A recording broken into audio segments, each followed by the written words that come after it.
सुप्रभात बेटा, मैं बुधसेन शुक्ला ब्राइट कोचिंग परिवार में आप सभी का स्वागत एवं अभिनंदन करते हैं।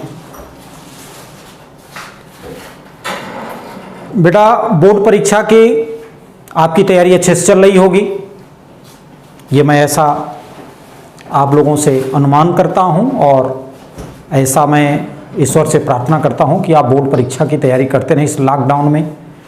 और वैसे रूबरू तो हम आप नहीं हो पा रहे थे, लेकिन ऑनलाइन के माध्यम से, वीडियो के माध्यम से हम आप एक दूसरे के समक्ष होंगे और इस विषय को जानेंगे। तो बेटा, मैं कक्षा 10 के उन विद्यार्थियों को बताना चाहता हूं जो बोर्ड परीक्षा में बैठने जा रहे हैं, और मैं हिंदी विषय के कुछ महत्वपूर्ण टॉपिक पर चर्चा करूंगा और उनमें से एक आज मैं नियुक्त किया हूं जिससे आपको बोर्ड में प्रश्न आना ही आना है। ये ध्यान रखेंगे, बोर्ड में इससे प्रश्न आना ही आना है। और वैसे भी मैं जो हाई स्कूल के परीक्षार्थी होते हैं उनके लिए मैं पहले ही बता देता हूं कि बोर्ड में आपके 22 नंबर, हिंदी के 22 नंबर कंफर्म है। मतलब अभी से 22 नंबर का पेपर आउट है, एक तरह से आप कहिए, यानी 70 नंबर में 22 नंबर आउट है। उस 22 में आज मैं 2 नंबर की चर्चा करूंगा। इसी तरह से धीरे धीरे करके मैं पूरा 22 बताऊंगा आपको, लेकिन आज 2 नंबर पर चर्चा करूंगा। और वो 2 नंबर कौन सा है उसको ध्यान रखेंगे, वो है टॉपिक संधि का। ये बड़ा महत्वपूर्ण टॉपिक है, इससे 2 नंबर की सवाल बेटा आपको आना ही है। और 2 नंबर के लिए मात्र संधि कितनी आपको पढ़नी? 2। ठीक है, 2 नंबर के मात्र 2 नंबर के लिए 2 ही संधि पढ़नी है। यह सबसे बड़ा प्लस पॉइंट है आपके लिए। तो संधि, इसके पहले वीडियो में बेटा मैं 11th-12th के लिए पढ़ाया था, उसमें इस विषय को समझाया था। आपके लिए जो जरूरी है उसी विषय को यहां पर हम चर्चा करेंगे, जिससे आपको 2 नंबर का प्रश्न कंफर्म हो जाए। ठीक है बेटा, तो संधि का मूल अर्थ क्या है इसको थोड़ा संक्षेप में हम चर्चा करेंगे।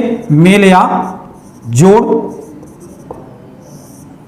और संधि किसे कहते हैं? तो 2 पारस्परिक निकटवर्ती वर्णों के मेल से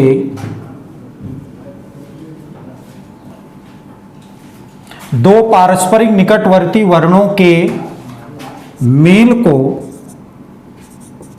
संधि कहते हैं।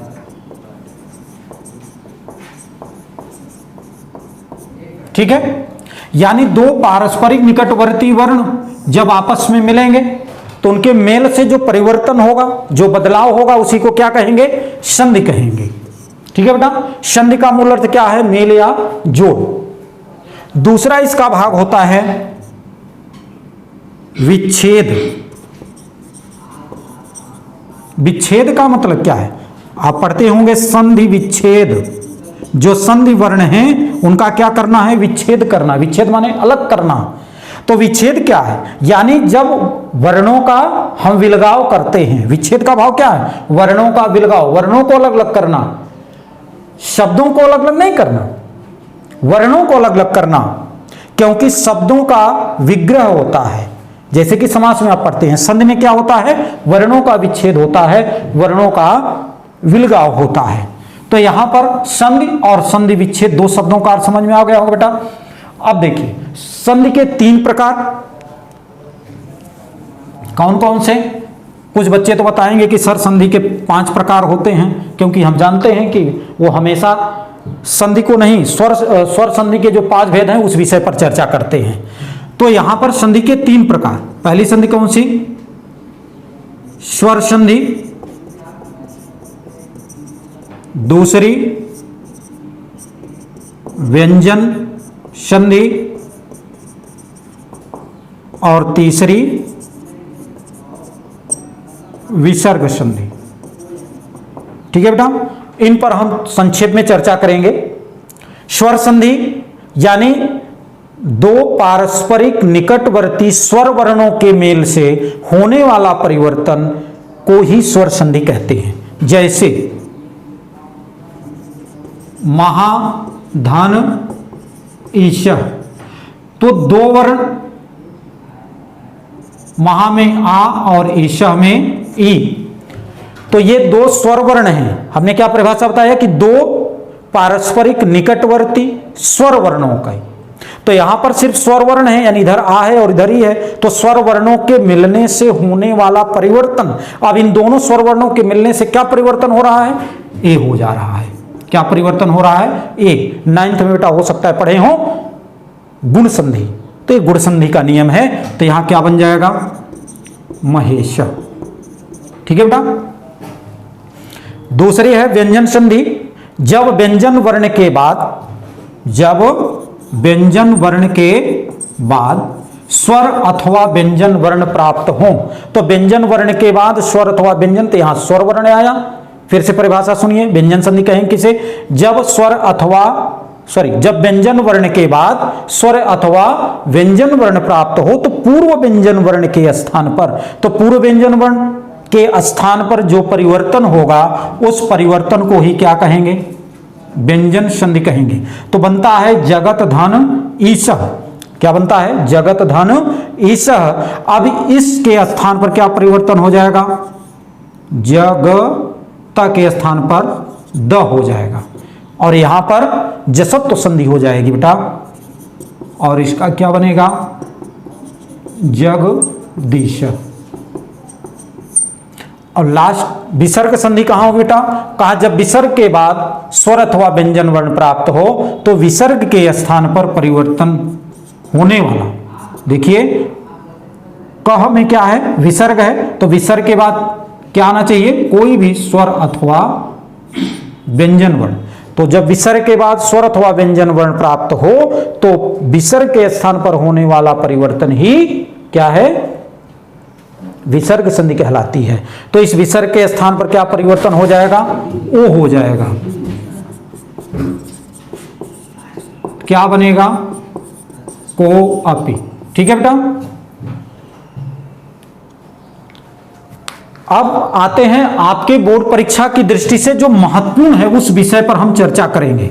ये सामान्य परिचय था, हमने आपको कराया, जो जहां से कि आपको हमने कहा ना कि बेटा अभी आप इसको पढ़ेंगे और 2 नंबर बोर्ड का अभी से कंफर्म। तो वो कौन सा टॉपिक है, वो कौन कौन सी संधियां हैं, जिसमें आपको 2 ही संधियां हैं। स्वर संधि के कुल 5 भेद हैं, उन 5 भेदों में 2 भेद आपको पढ़ना है। पहला कौन सा भेद है आपके कोर्स में? यण स्वर संधि। और दूसरा भेद है आपका वृद्धि स्वर संधि। ये 2 हैं, इन दोनों को अच्छे से समझेंगे।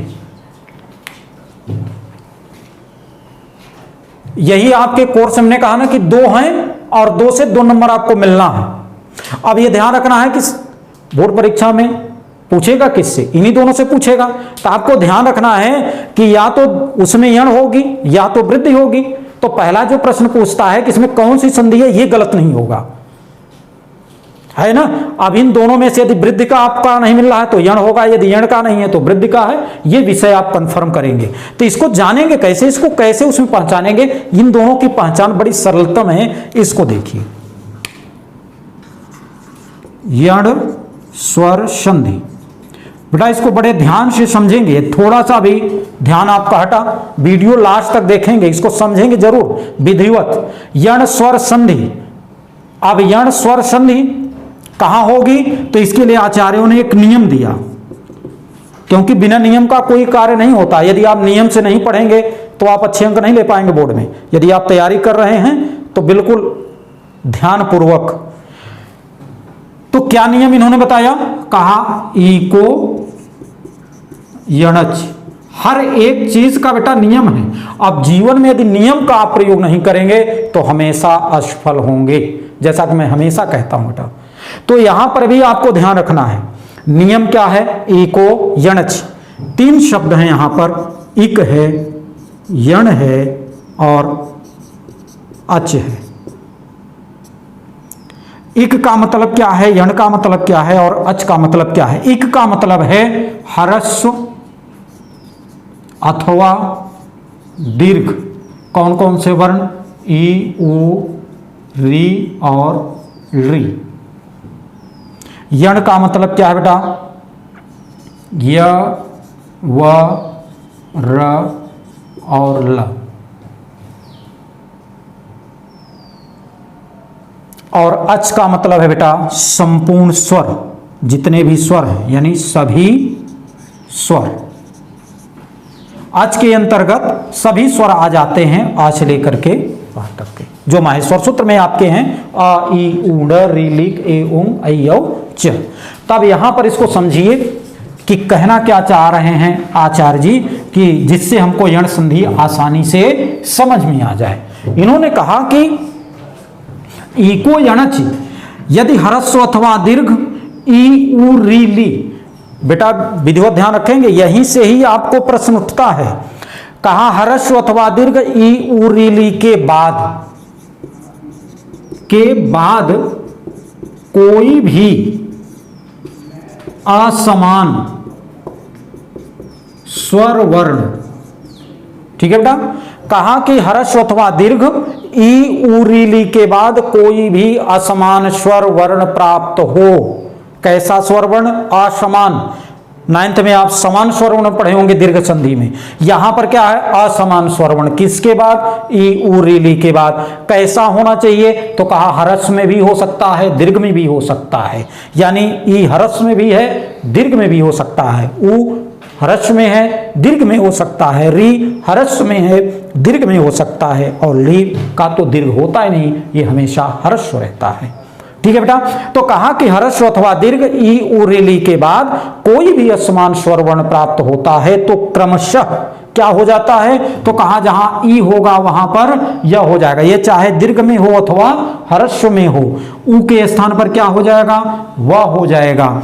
री के स्थान पर र और री के स्थान पर ल हो जाता है। फिर से समझे बेटा, जब ह्रस्व अथवा दीर्घ, ई, उ, री, ली के बाद कोई भी असमान स्वर वर्ण प्राप्त हो तो क्रमशः ई के स्थान पर य, उ के स्थान पर व, री के स्थान पर र और ली के स्थान पर ल हो जाता है। परिभाषा समझ में आ गई बेटा। उदाहरण में आइए,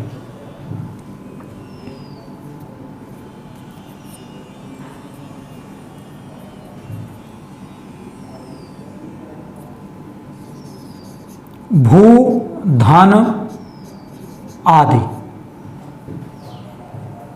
अधिकतर बोर्ड में पूछा गया है, उदाहरण बेटा ध्यान रखेंगे। भू, धन आदि। अब इसको समझने के लिए थोड़ा सा इस तरह से लिखिए आप। जब संधि पद आपको मिल जाए, संधि विच्छेद पद आपको मिले, तो उसको आपको जब संधि करना है तो सबसे पहले क्या करें कि जो शब्द धन से पहले हो उसका जो अंतिम वर्ण है उसके दोनों वर्णों को अलग कर दें, जैसे कि हमने किया आपको। उसके बाद फिर आगे का वर्ण तो आप वैसे ही लिख देंगे तो भी कोई दिक्कत नहीं होगी। समझ में आया। तो भ, उ, भू में बड़ा उ की मात्रा है, इसलिए यहां पर हम दीर्घ उ लिखेंगे और आगे आ है। तो उ के बाद क्या आया, नियम में हमने क्या बताया था, ह्रस्व अथवा दीर्घ, ई, उ। तो यहां उ आया, तो कहा उ के बाद क्या आया, और आ है कैसा, असमान वर्ण है, यह समान वर्ण नहीं है। तो क्या हो जाएगा, उ के स्थान पर वह हो जाएगा। क्या हो जाएगा, वह हो जाएगा। तो ये बनेगा भ, व, धन आदि बराबर भुआदि। ठीक है बेटा। यानी ह्रस्व अथवा दीर्घ, ई, उ। तो यहां पर उ वर्ण था, तो उ के बाद असमान वर्ण आया, तो उ के स्थान पर क्या हो गया, वह हो गया, और आगे जो स्वर है उस स्वर को वैसा ही लिख देंगे, उसकी मात्रा इसमें लगा देंगे और ये बन जाएगा भुआदि। ठीक है बेटा। परीक्षा में आपसे हमने कहा कि दो तरह का प्रश्न बनाएगा, या तो ये संधि पद दे देगा, आपसे कहेगा संधि विच्छेद कीजिए, तो संधि विच्छेद कैसे करेंगे, भूधन आदि। यदि ये संधि विच्छेद पद दे देता है तो आप क्या बनाएंगे, भुआदि। ठीक है बेटा। आगे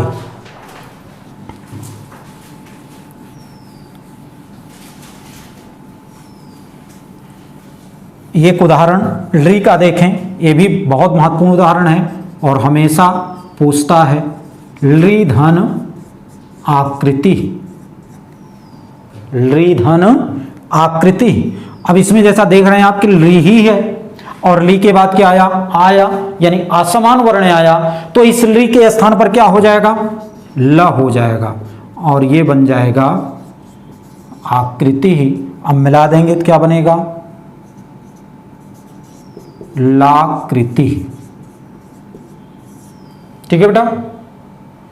तो इस तरह से आपको ध्यान रखना है क्या, कि यदि पहले ह्रस्व अथवा दीर्घ ई उ री ली इन चार वर्णों में से कोई वर्ण आया है तो क्या करना है, हमें यण स्वर संधि उसमें मान लेनी है, यण स्वर संधि करनी ही है, ये इसकी पहचान है।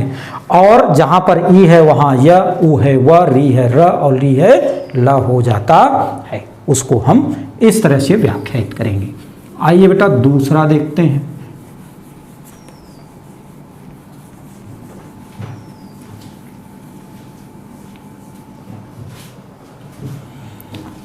दूसरी जो आपकी स्वर संधि है आपके कोर्स में वो है वृद्धि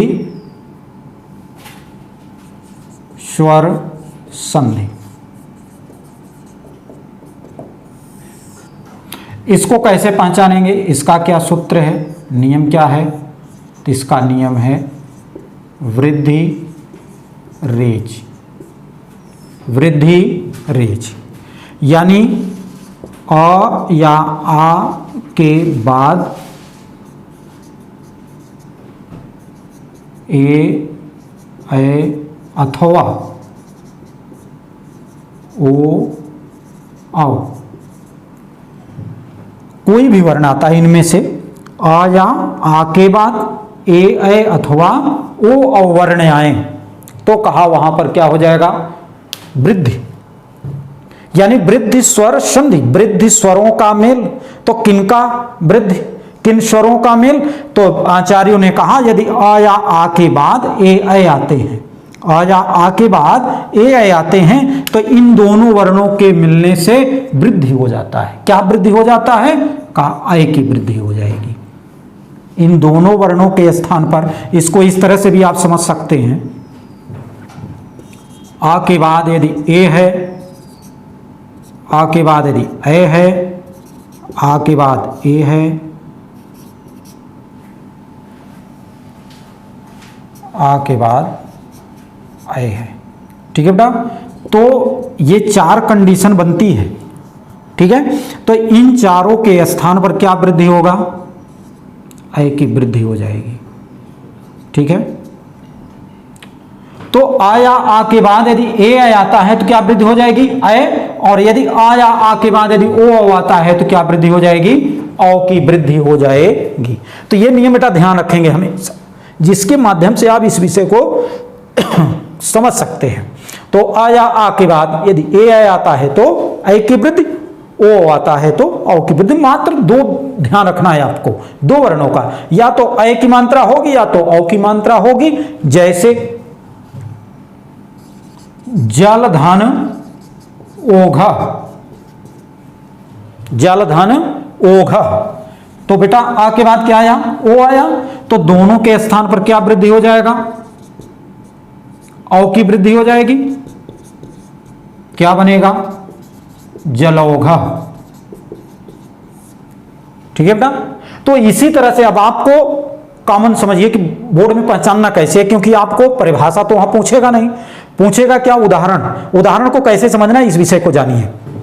जैसे जलौघ है, सदैव है, ममैव है, ठीक है, मैवम है।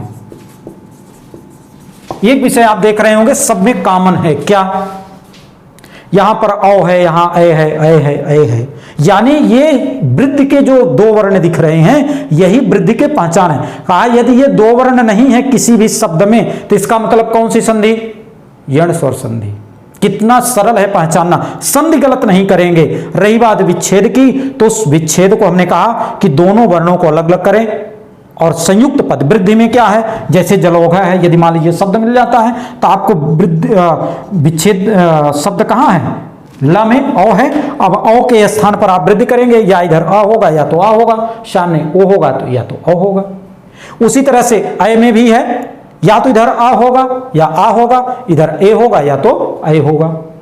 यही कॉमन विषय आपको ध्यान रखना है। यदि आओ अय की मात्रा नहीं है तो कौन सी संधि? यण संधि बेटा, ठीक है बेटा।